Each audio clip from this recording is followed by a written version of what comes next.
Welcome back to another episode of The Growth Guide.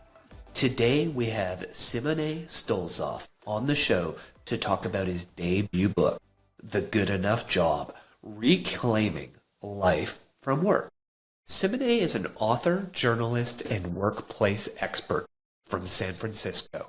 A former design lead at the global innovation firm IDEO, his work has been featured in the New York Times, The Atlantic, and the Wall Street Journal. He dives into the evolving nature of work, the pursuit of fulfillment, and the delicate balance between career and personal life. From challenging the traditional narrative of the dream job to exploring the impact of excessive work hours and the centralization of work as a source of identity. You're going to enjoy this show. I know I did. Simone, welcome to the Growth Guide today. I would love to dive into your book, Good Enough Job, with you. Before we do that, can you share with the audience a little bit about yourself? Yeah, Clint, thanks for having me on. My name is Simone. I am an author. I guess I'm still sort of working my mouthfeel around that word, but I've had a meandering career. I've worked in a few different industries, in advertising and in tech and in journalism and design during my 20s, all the while trying to look for that dream job, that job that could help me self-actualize. And on the other side of a decade searching, I came to a realization that maybe that dream job didn't exist. And so my debut book is called The Good Enough Job. It's kind of two things. One is an investigation into how work has come to be so central to so many people's lives, especially in the West and developed countries. And then the second is an editorial argument about the value of diversifying our identities beyond just what we do for work. Perfect. So let's dive right in with a couple hard-hitting lines from the book. I'll share them and then let you color it in a little. So the first two that really stood out to me early in the book were, you said, in the United States, how we make money is shorthand for who we are. Our livelihoods have become our lives. And then you followed that up with, a workist seeks meaning from their work, similar to how a religious person seeks meaning from their faith. Can you talk a little bit about that and how it landed for you? Because those are both things we're going to go deep on today, including what is a workist? Yeah, so let's start there. So workism or workist is a term that was originally coined by a colleague of mine named Derek Thompson at The Atlantic.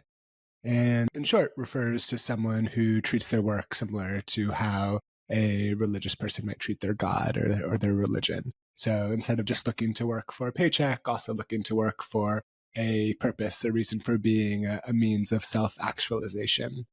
And, I think this can cut both ways. On one hand, we all hopefully are able to find meaningful work in our lives and a sense of purpose and a sense of community. And at the same time, when it becomes the sole sense of meaning or purpose or identity in your life, it can be a risky bargain, as many people found out in the last few years, where during layoffs or furloughs, or often to no reason of the workers themselves, they no longer had their job. So if your work is your sole source of identity and meaning and you lose your job, the question is sort of what's left. Then the first question is about sort of how we got here. How did Americans in particular come to ascribe so much of their identities and their meaning to work? And if your last name is Miller or Baker, you might think this is nothing new. For as long as our country has existed, hard work and productivity have been associated with self-worth and our own identities. The Protestant work ethic and capitalism are really the two strands that entwine to form Americans' DNA. But in the last 40 or so years, a few trends have converged to make work particularly central. I think there are economic reasons, there are political reasons, there are cultural reasons. For one, there's been a huge decline in other sources of meaning and community and identity for Americans. So things like organized religion or neighborhood and community groups. And with the decline of some of these institutions, the need for belonging and meaning and purpose remain. And so many people have turned to the place where they spend the majority of their time, which is the office. So that's one reason. There are also sort of subjective cultural reasons, the ways in which CEOs have become celebrities, and we plaster "always do what you love" on the walls of our co-working spaces. There is this idea that, you are what you do, as the barriers between our personal lives and our professional lives converge on social media. Often the first question that we ask each other when we meet someone new is, what do you do for work? And, it wasn't always this way. We tend to lead with our professional identities now in, say, the last 20 or 30 years in a way that wasn't necessarily the case before. And then I think there's also a number of political factors. So, for example, in the United States, our healthcare is tied to our employment. If you're an immigrant, your ability to stay in this country is often tied to your employment. And so one of the reasons why our relationship to work seems so fraught in this country is because the consequences of losing work are so dire. And so people cling to their jobs, not just because they want to, but also in many cases because they have to. Wow. So we have a lot to unpack in that one answer. Let's start with, a lot of our listeners may not know the tie-in to the idea of Calvinism and the Protestant work ethic. And interestingly, religion used to be that spot where a lot of us would go to find our meaning and purpose. And over time that shifted. And you talk about the fact that the number of people who are identifying as religious now, more than any time in history, there are more people identifying as non-religious than any single religion. So the greatest religion is non-religion. And so it seems that that original Protestant capitalist tie-in that you talked about, where did that come from? What was it like before that? And how has that also driven some of this shift away from religion as a place where we find purpose and even relationships and camaraderie into work is the place we do that? Yeah, so let's start with Calvinism. So, John Calvin, pastor, Western Europe in the late 16th century. And, you take this idea of Protestantism that came from Martin Luther, and he built upon it. And the basic idea was that our path on whether we're destined for heaven or hell is preordained. Only God knows that path. But there are some signs that you are part of what Calvinists called the elect, which were essentially the chosen ones. And one of those signs was your ability to work hard and your ability to gain material wealth. And so everyone was destined to their post, the cobbler to his shoes, the blacksmith to his workshop. And one of the ways in which you could indicate both to the other earthly beings around you and to maybe a higher power that you were destined to heaven was by your ability to work hard. That's where this idea of this kind of work ethic comes from. And when you think about the foundation of the United States, a lot of those same Calvinist values were integral in the way in which our country was established. Now, fast forward, it's a fairly religious country moving into the 18th, 19th, 20th centuries. In, say, like the 1950s, about 4 or 5% of Americans considered themselves either atheist, agnostic, or not believing in anything in particular. And then this trend occurred starting about 30 or so years ago, where the number of non-religious folks started to skyrocket. There's this term that social scientists use called the nones, which is that kind of catch-all term for people that either don't believe in God or just don't believe in religion at all. And now about 1 in 3 Americans is a member of this group. So you've seen this very stark rise in the number of people who don't associate with religion. Now, at the same time, this is coalescing with some interesting trends in the modern workforce. So in the 1970s, for example, the average American and the average German and the average French person all worked about the same number of hours. And now the average American works about 30% more than the average German. So you get these kind of two trends that are happening in concert with one another. One is the increase in people who are non-religious, or you can think about it as the decrease in religiosity in the United States. And then you can think about this flatlining or this increase of work hours or time people spend working. And the greatest increases of working hours are found amongst some of the highest earners in the United States. So the same people who could afford to work the least are in fact working more than ever. And so part of the thing that I do in sort of the first half of the book is show how these two trends can overlap and how one may lead to another. Whereas you might have looked to your church to be a source of meaning or purpose in the world.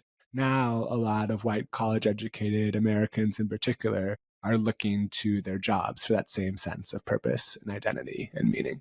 Ouch. And you tie that to this idea of looking for that job that you love and pursuing your passion. And you were doing that for a period of time post-college. But then you heard this line that I loved, which was, instead of the old cliche, do what you love and you'll never work another day in your life, what someone said to you was, I believe it was the artist Adam Kurtz, do what you love and you'll work super fucking hard all the time with no separation or any boundaries, and also take everything extremely personally. So how have you seen that play out in your life and in the people that you profiled in the book, or have had conversations with in preparing for the book? Like, you take the examples of, and maybe we'll wait, but we'll, like, this whole idea of vocational awe and how debilitating that can be for people who go that route. Yeah, and I think that line from Adam is really resonant, especially for people who are maybe entrepreneurs or people who derive a lot of meaning and identity through work. I think one of the great gifts that you get when you are successful in the Western world is more work. It's very easy for work to completely take over your life. And so I think there's sort of two things. There's sort of the economic argument for the value of diversifying your identity or perhaps working a little bit less. But then there's also just the humanist argument. I'll start with the first and then I'll go into the second. So the economic argument is that there aren't always a direct relationship between the number of hours you spend working and the quality of the work that you produce. And this is becoming increasingly true as we shift from a more service-based or manufacturing-based economy into a more knowledge-based economy. So if the deliverable is something like the headline for a marketing campaign or a strategy document for an organization, there isn't always a direct relationship between the number of hours that you put in and the quality of work that you get out. I think we can all relate to this firsthand. If you're on hour 11 of a 12-hour day, or if you've worked, 7 weeks in a row without taking any time off, or if your day is just a series of meeting after meeting after meeting without the space that we need in order for ideas to bounce off of each other and synthesize and make sense of all that you're taking in, the quality of your work is not necessarily going to be as good. So there's sort of like the business case, not to mention kind of burnout and getting to a point where you're unable to continue to produce or keep working.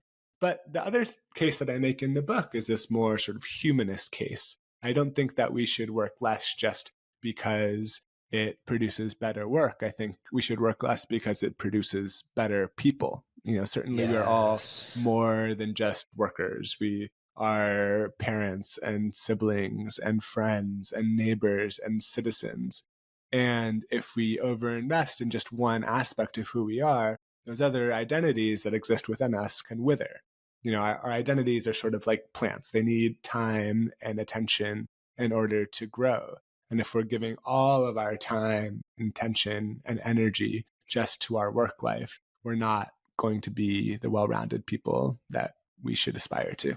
And you talk about, in the first case study you give, what you illustrated was that the psychological research shows If we are fully flushed out in those different sides of ourselves, we're better at dealing with setbacks.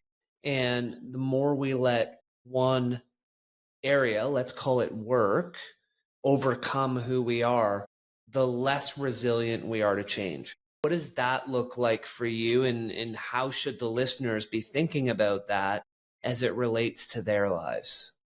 Yeah, so maybe it'll be best illustrated through an example. So imagine you are maybe new to a job and you are really passionate about this work and you really care about what your boss says to you, the validation or lack thereof that you get from your boss. And you don't have very much else going on in your life. Maybe you're moving to a new city for this job, and really work is sort of at the center and everything else is in the margins. Then one day you come in and you get a bad performance review, or your boss says something critical of your work. If you don't have these other identities that you've cultivated, it can very easily spill over into all other facets of your life. It can be this cloud that sort of hangs over you, especially if it's the only way in which you are deriving self-worth. But then think about if you have a broader foundation, if you have taken the time to develop and consider yourself as more than just a worker. You have other identities, other communities in which you play a role. Maybe that sting from your boss does not stick or spill over as much. You can still derive self-worth from the way in which you show up as a friend, or you can still derive fulfillment from the ways that you're contributing to your community through a volunteer project or through your kids or through your friendships or relationships or how you show up as a family member. And so the research shows that, people who have what they call more self-complexity, who have developed these different sides of who they are, tend to be more resilient in the face of adversity. It also shows that people who have more self-complexity tend to be more creative and innovative because they're able to draw inspiration from a wider source of knowledge and relationship. And so I think the upshot here is that much as an investor benefits from diversifying the stocks in their portfolio, we too benefit from being able to diversify the sources of meaning and identity in our lives. And the one thing you said there is that person who really gets their identity from their job. And in the book, you talk about certain careers that you're willing to take less pay because the job is a bit of a mission. I think zookeepers, librarians, nurses, teachers, you feel that the mission and the purpose of the job is sometimes great enough that you should be willing to some extent, sacrifice. And part of the challenge, I think that's what we call vocational law. So I'll let you define it better if I've butchered it a little. But one of the challenges is when you look back in time, and let's talk post World War II, a lot of the growth in America was through the middle class. And that's who was earning the money from this capitalist machine we talk about. And slowly over time, as we told people that the workplace is a family and you should invest in the mission, as we did that, the percentage of the earnings that these workers were getting was going lower and lower and lower. And so the CEO pay gap, if you will, has just gone exponential throughout that time frame. So what is, and I'm wrapping a bunch of them in up there for you we've got vocational law, we've got the workplace is a family in quotation marks, and how that leads to a widening gap in earnings between the average worker and the owners or the CEOs of these companies. So how do you see that playing out? And what are some alarm bells we should be thinking about when we hear them in the workplace? Yeah, so if there was just one chart to explain the American economy, it would be the chart of time versus productivity and wages. And for the majority of the 20th century, productivity and wages grew in lockstep with one another. And then in the mid-19th century, the mid-1970s, there was this great rift where productivity continued to increase due to technological innovation and better ways of working, and yet wages began to stagnate. And the question is why? And, I think the simple answer, you don't have to be a rocket scientist to connect the dots here, is that the ownership class started consolidating wealth, and that meant decreasing their costs. And one of the biggest costs is, in fact, the labor force. And so if managers or CEOs or owners weren't going to pay workers more, they had to find other reasons for workers to come to work, to continue to show up and be productive.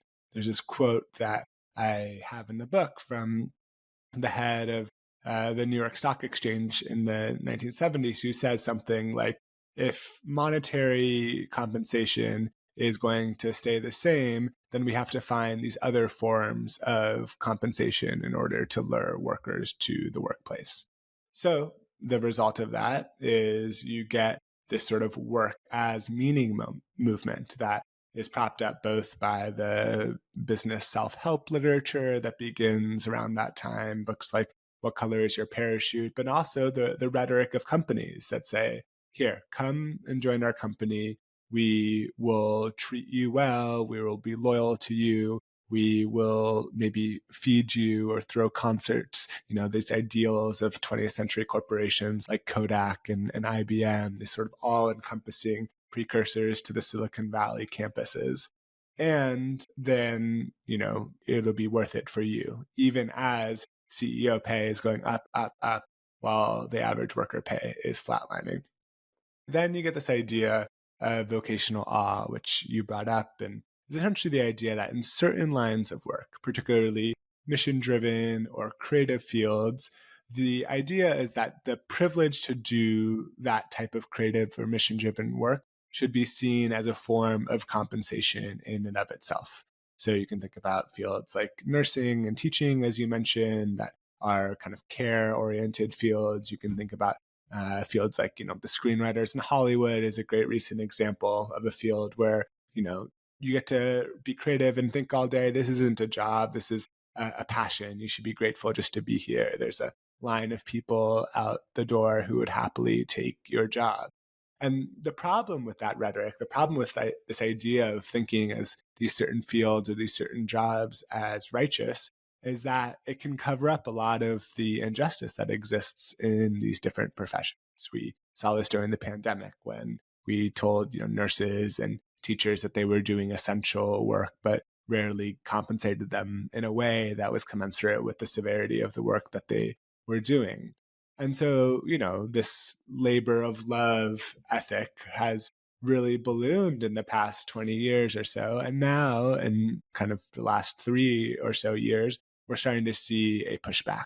We're starting to see workers see their work as what it is, an economic contract. And certainly it can be a lot more than that. But the movement towards unions and labor organizing, I think, is a pushback against a lot of the prevailing sort of labor of love ethic that was popular in the few decades before. And for the people who don't know, what was the rate of unionization or the average population that was unionized, let's say, in the 1960s and 70s? And what is the rate of unionization today in society? Yeah, so at sort of the peak in the 20th century of unionization, about 1 in 3 Americans was part of a union. And today that number is about 1 in 10.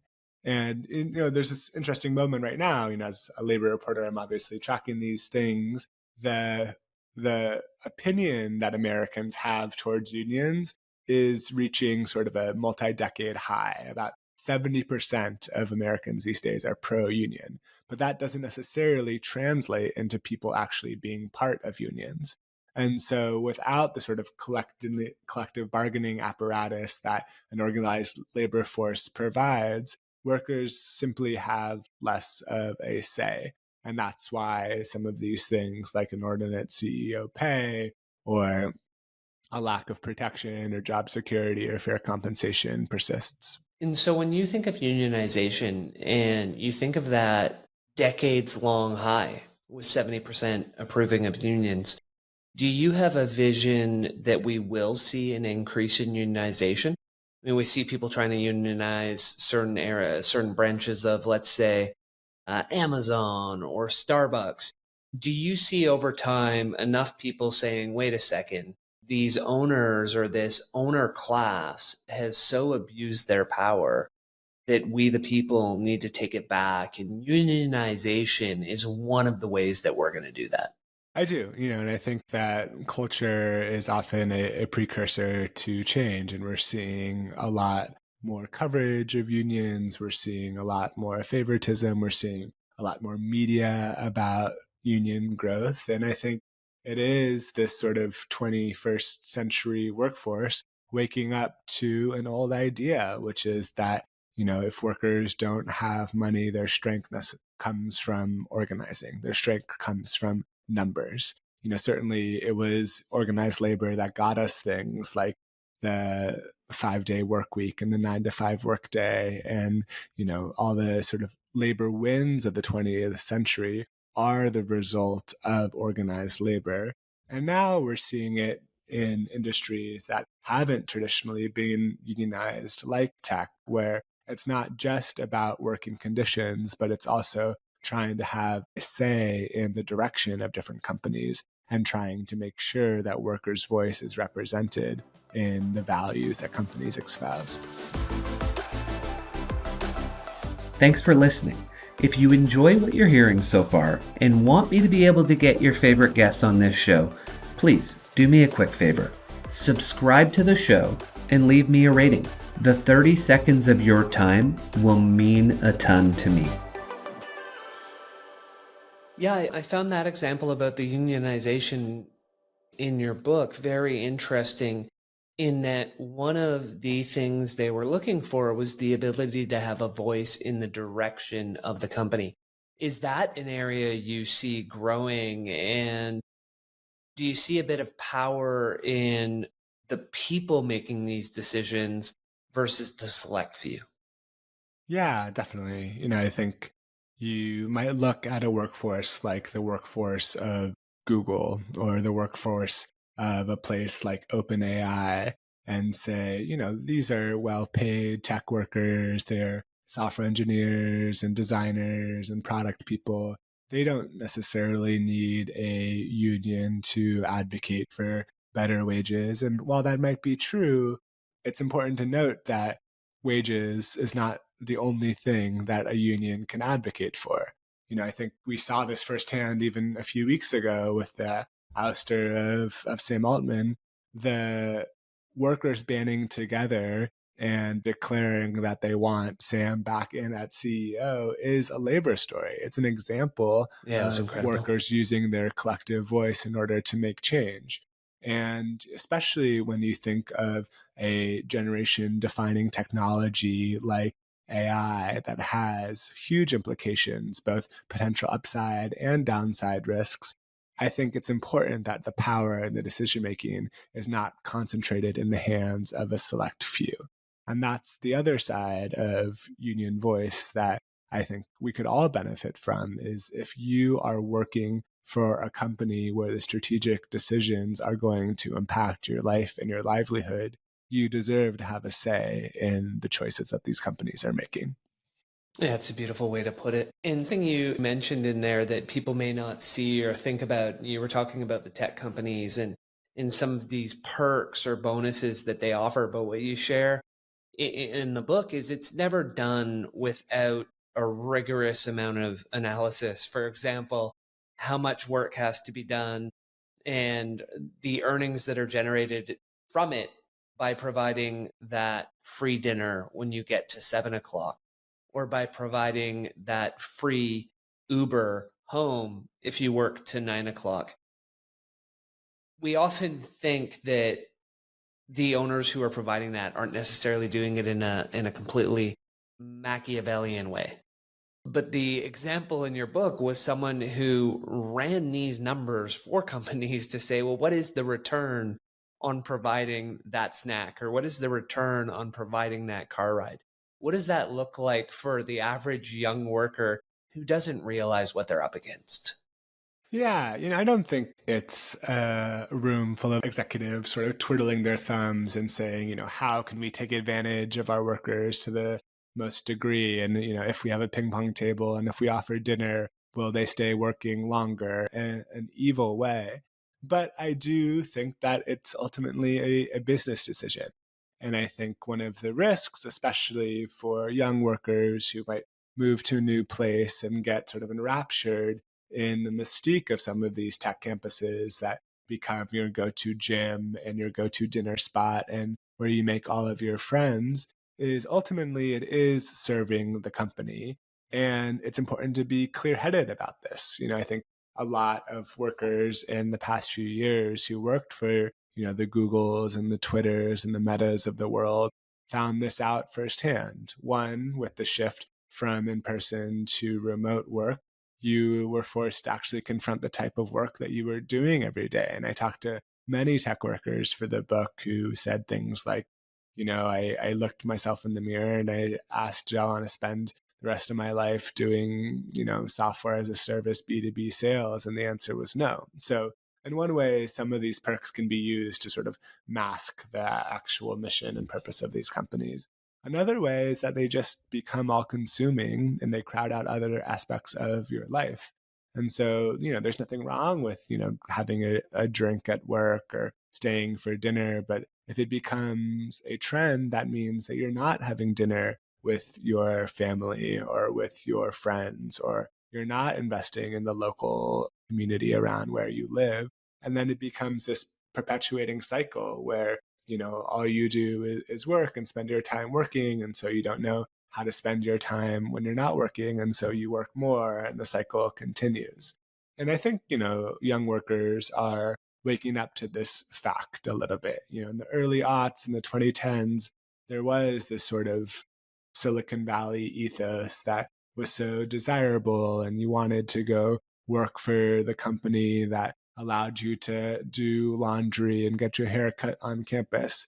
And now I think a lot of workers have a much more balanced view, which is, I want a place where I can show up, I can do great work, but at the end of the day, I can go home.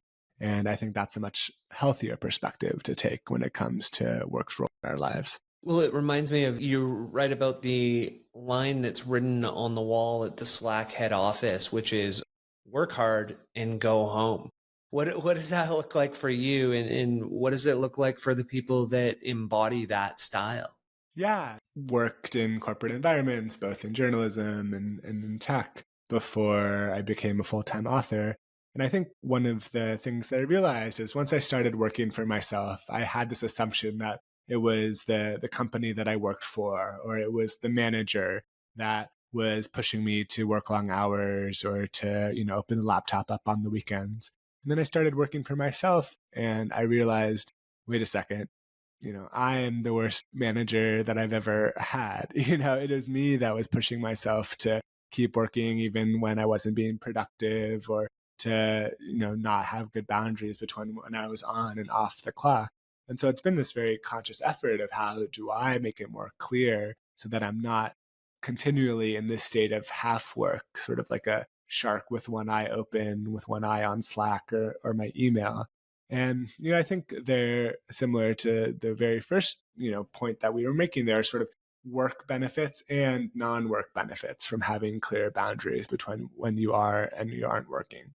The work benefit is that by allowing yourself to completely unplug, to recharge, you can return to work with clear eyes, with well-rested thoughts, with an idea of, okay, I'm here to work and I have a clear purpose, as opposed to constantly multitasking and never quite getting enough done.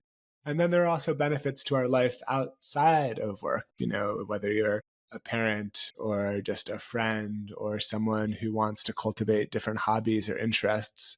One of the benefits of, say, going for a run or going to a yoga class is that these are activities that kind of structurally prevent you from working while you're doing them. And by doing that, it allows you to really be present and derive meaning from these other sources of your life besides just the workplace. And so that's one of kind of the fears I have of modern knowledge work, is that it's incredibly leaky. When we all carry around an office in our pocket, it's harder to delineate between when you are and when you're not working. And so we have to do a lot of that work around setting boundaries ourselves. Well, it brings you to the idea in the title of the book, The Good Enough Job. And so you got that idea from the 1950s concept of the good enough parent, which seemed to somewhat contrast that all too common helicopter parent we see, or a tiger parent who's trying to make the perfect kid and scheduling every second of their day. So what prompted the concept of the good enough job? And to you, what does the good enough look like? Yeah, it's a great question. I think, in the title, it sort of is an allusion to two things. One is this theory of good enough parenting that I can explain in a second. The other is as a contrast to kind of the dream job. And, I want to be clear on what it's not. I don't think you look at the title of the book, The Good Enough Job, Reclaiming Life from Work, and think that it's this like slacker manifesto, or it's this excuse to kind of check out and just sit on your couch all day. And it's not that. I think the ethos of the book is much closer to what we were just talking about of, the hours that you're at work, be at work, try and do great work, try and find meaningful work. And when you're not at work, leave where it is. The idea of the good enough parent came from this pediatrician and psychoanalyst named Donald Winnicott. And Winnicott was observing in England, where he was from, this growing idolization of parenting, where parents wanted to be the perfect parent and shield their kid from experiencing any sort of negative emotion or harm. And then when the kid inevitably felt frustrated or sad or angry, the parent took it extremely personally. And so Winnicott proposed an alternative, and he called it, good enough parenting. And the idea was that by taking this approach that valued sufficiency as opposed to perfection, both the kid and the parent would benefit. The child would learn how to self-soothe and take care of some of their own problems, and the parent wouldn't get lost in their children's emotions. So obviously I'm making kind of a direct parallel to the working world, and our jobs, like a crying toddler, are not things that we can always control. And so maybe an approach that values sufficiency as opposed to perfection will actually allow us to have a healthier relationship to work. This isn't to say to settle or to not look for work that you find personally meaningful, or to not align your interests and your passions with how you make money. I think that is all well and good. But the important part here is that we're starting with our vision of a life well lived and thinking about how our jobs and our careers can support that vision, as opposed to what is so often the status quo these days, the other way around, where the job is at the center and everything else is outside. Yes. And one of the challenges we have with that is, for a lot of us, we always think that the change is right around the corner. When I get to this step, I can slow down. When I'm making this much money, I can relax. When I get this title, it's going to change. You call that the if-then trap. And what I'd love to share is the research that Michael Norton did at the Harvard Business School, and then we could dive into that as sort of a last question that in the book, was this idea that in a study of more than 200 millionaires, he asked them two simple questions. How are you on a scale of 1 to 10? And how much money would you need to get to a 10? And regardless of how much they had, whether it was $1 million, 2 million, 5 or more, most of the respondents said they'd be happier when they had 2 to 3 times as much money as they had. What's that telling us? Yeah, I think you got to laugh at it because it's relatable, right? You can all think about the ways in which you very easily habituate to whatever situation you're in. It's very hard to recognize that what you have today might be what you wanted to have 1, 2, or 5 years ago. So part of it is Yes. this idea of the kind of hedonic treadmill. It's this idea that we will always acclimate to whatever situation that we're in and return to a kind of fixed set point. And when you make more money, you start comparing yourself to a group of peers that are also making more money, and it's harder for you to be content or satisfied with what you have.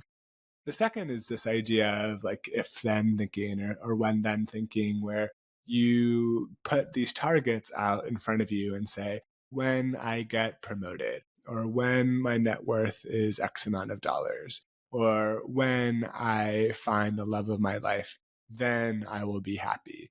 Then I will be fulfilled. And the problem is a fewfold. One is as you reach those different milestones, you tend to just push the goalposts further away and, have another if then statement that becomes contingent on your last achievement. And the second is that wherever you go, there you are. You are still the same person. And so I end the book with the story of this guy named Kei He, who was this kind of prototypical type A overachiever, maybe similar to a lot of the listeners of the show, where he was ambitious. And from a young age, he knew that he wanted to go to a top college. And so he made good grades and got into an Ivy League school. And then when he got to college, he said, okay, I want to make as much money as I possibly can. And the options then are, banking or consulting, or I could be a lawyer, or I could be a doctor. And he chose banking. He chose to go work on Wall Street. And he joins BlackRock, which is at the time the largest asset management firm in the world. And he rises through the ranks and becomes one of the youngest ever managing directors at BlackRock. He's making over $1 million a year before the time he turns 30. He owns his first New York City apartment, and he's just on this treadmill. He's running and he's running and he's running and he's running. And then he is preparing to go to a friend of his wedding, and he realized that a chunk of his hair has fallen out due to stress-related alopecia. And, it was this wake-up call for him that, one, For sure. he was very, on paper, successful, but what was the cost of all of this success? And two, that he was playing a game that he didn't actually want to win.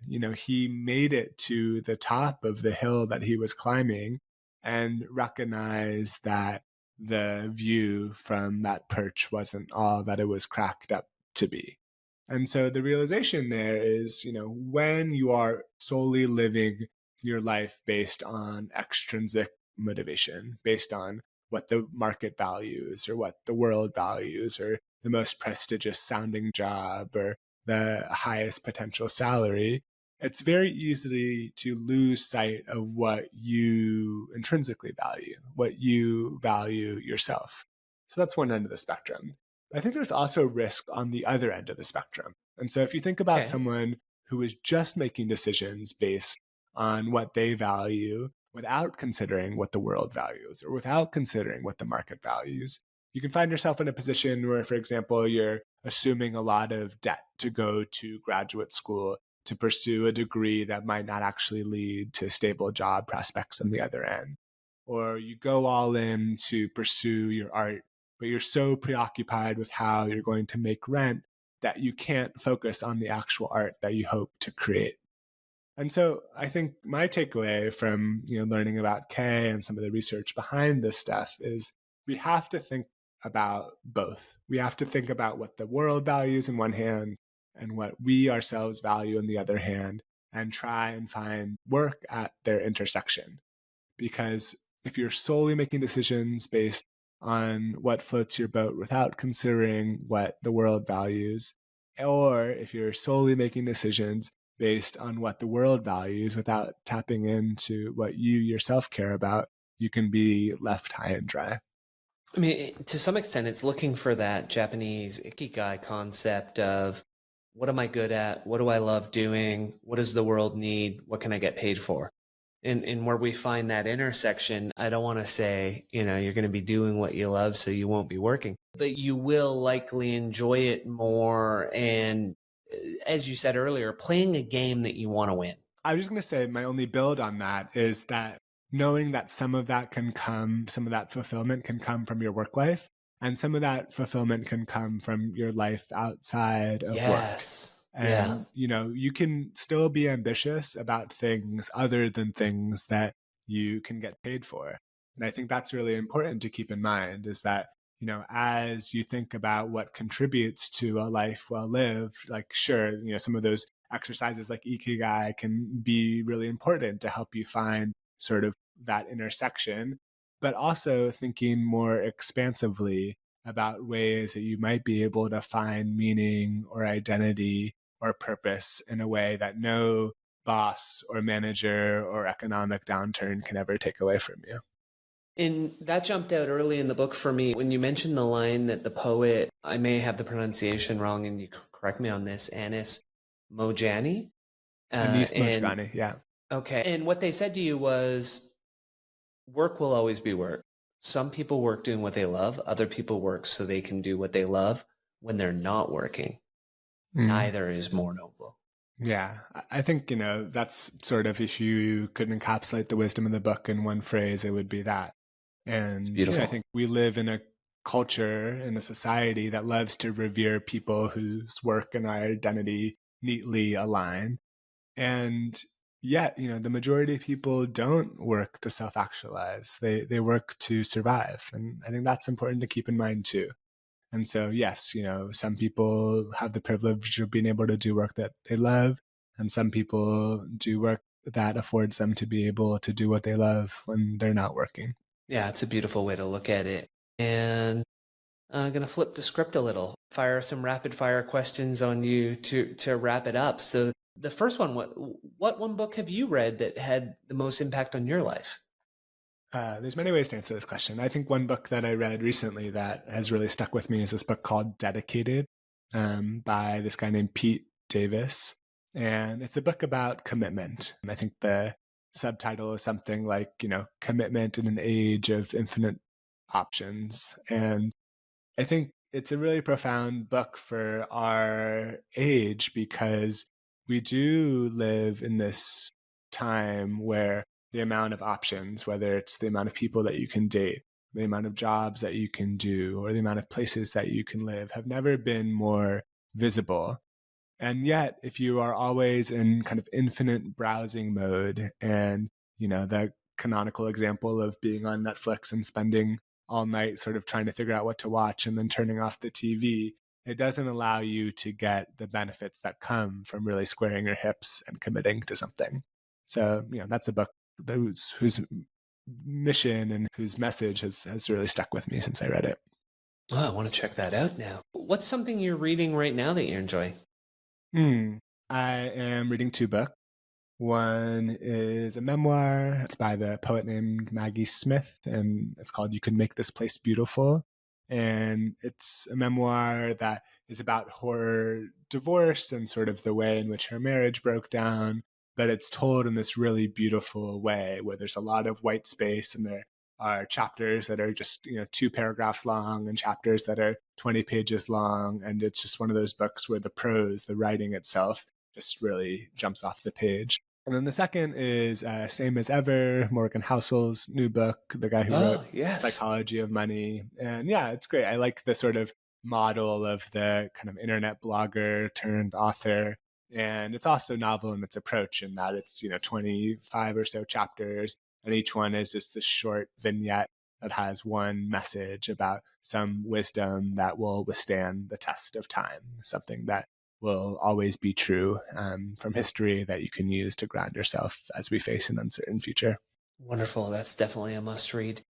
What's one thing that you spent under $1,000 on in the last year that you've thought to yourself, damn, I wish I'd bought this sooner? Well, I'm sitting here at my desk and I'm looking at this little man. Are those sticky notes? No, it's kind of like a fidget toy. Okay. I used to be very skeptical. My wife is a former elementary school teacher, and so I've had to deal with a lot of 9-year-olds that have their poppets and different toys that they're playing with during class.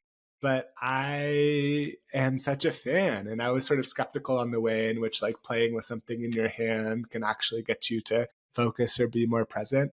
But as someone who, has a racing mind and often a restless knee as well, having just this little thing to play with on my desk has been a game changer, especially in those Zoom meetings that could have been emails. Yeah, I always have like a pen lid or something in my hand that I'm just fidgeting with. So I absolutely love that concept. And as a final question, because the show's about growth and learning and change, what's one mindset shift or habit or behavior that you've changed that's had an oversized impact on your life? Well, I can tell you a little bit about what I'm working on now, and it's sort of related to that, which is my next book is about how to get better at dealing with what we don't know. And I think the mindset shift for me was, I think I spent a lot of my youth trying to control my future, trying to control my own destiny and do things where I could either optimize for optionality or optimize for trying to find the best or trying to predict the exact outcome of where I wanted to be in 5 years. And I think one of the biggest shifts that I made recently is accepting that anything that happens in the future is uncertain by definition. And this sort of illusion of control we have over the future can cause more pain than it causes realistic benefit.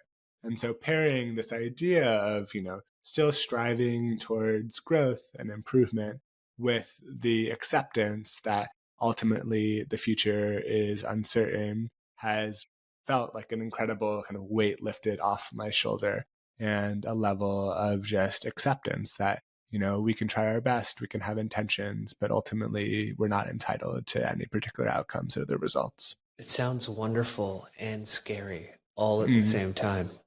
Yeah. I mean, that's why we cling for control, right? Because the future that is uncertain is scary. And we want some psychological reassurance along the way. Absolutely. So we went pretty wide and deep. Is there anything we didn't cover that you want to make sure we get across to the listener today? No, I mean, I really appreciated these questions. And, I think the book has been interesting. It's been out for a few months now. And there are a few demographics that it has really resonated with that I assumed it would resonate with. One is people who are trying to figure out their next step or trying to figure out kind of right size their relationship to work, or maybe are considering a career pivot. And the two demographics that I really didn't expect that seem to reach out to me a lot or have gotten a lot from the book are recent retirees. So people who are going from this place of sort of like work centricity to a next chapter, and recent college grads who are sort of trying to figure out what they want from their career and trying to be intentional about right-sizing workplace in their lives. So, it's the holidays, and if there are any of people in those demographics in your life, maybe they would appreciate the book. And if anyone wants to learn more, everything you need to know is at thegoodenoughjob.com. Well, that was the last question. Where do they find you? So thegoodenoughjob.com is where you want them to go. Perfect. I love it. Thank you for joining me on the podcast today. Thanks for having me on, Clint. Cheers. If you like the podcast, you'll love our new newsletter, The Growth Guide. Every Thursday, straight to your inbox, with the goal to help you be better, achieve more, and become financially free. Check it out at our website, thegrowth.guide. Subscribe and learn more.